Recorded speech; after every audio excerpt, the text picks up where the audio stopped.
Hello and welcome to Patrick's Models and Transport. So it's time to reveal what I've been doing with this truncated cone. Remember the truncated cone that I showed you some time ago?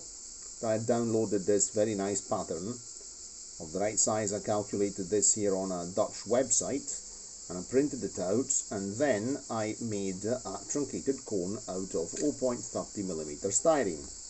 So here it is, and you might actually guess what it is.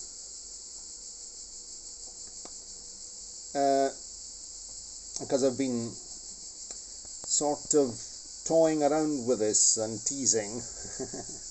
Anyway, so I think it's quite obvious now, and in a couple of seconds you'll see that it's very obvious. So I assembled this first, the conical sides, and I glued them together using Tamiya cement. Then I fitted the upper and lower base. It's not really very regular. Then I filed it down, and now I've added, in this case here I'm using heat shrink, small sections of heat shrink tube, what is obviously the rim of the funnel, because this is the spark arrestor for this locomotive here. So this is a Kleinbahn D120 locomotive. I was given this, and but like many Kleinbahn D120 locomotives, it's missing the spark arrestor, because this was simply pressed in position, and it would typically come off. This is a Kleinbahn D120 with the more recent Taiwanese can motor. It doesn't have the open frame Deichmann motor. Pity. This is very quiet. The open frame Deichmann motor is very noisy. So I've tested it on the layout. Really very smooth running. It's a bit, it needs a good clean. It's really dirty. I've not cleaned it. It's full of fluff and things, and running forward it's kind of coggy and not smooth running. This has got a metal chassis which is conductive, and I think this is going to need a good clean, a good lubrication, but we'll do this together on camera anyway, in installments. It's a very heavy locomotive. This is in itself, it's the Kiki, and this is the Kaiserliche Königliche, yes. So it's marked with the old Imperial Austrian Railways, 1933. This is an interpretation, Kleinbahn's interpretation of this class. In reality, this class is a 260, if I don't remember badly. It's a 260, and I filmed one last year, a monument, one that's in Adovcina station in Slovenia. So it should have a front pony truck here at the front, and the water tank should be higher, the boiler should be lower. It has this typical layout here of the twin domes. The bunker should be higher. So this is a Kleinbahn, a very well made Kleinbahn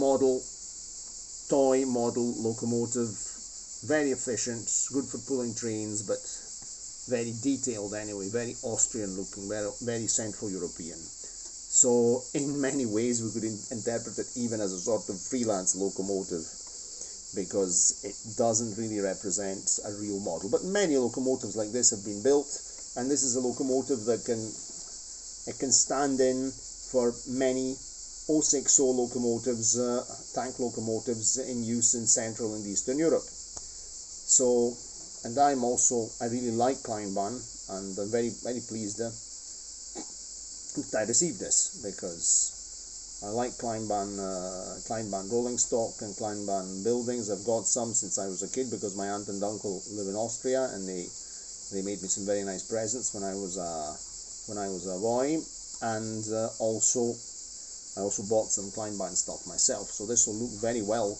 with the Viennese suburban carriages, the ones with the balconies. So let's go back to our funnel, spark arrestor. So I've managed to recreate the spark arrestor. I'm going to show you the original thing on a website. So I'm just going to zoom in right here.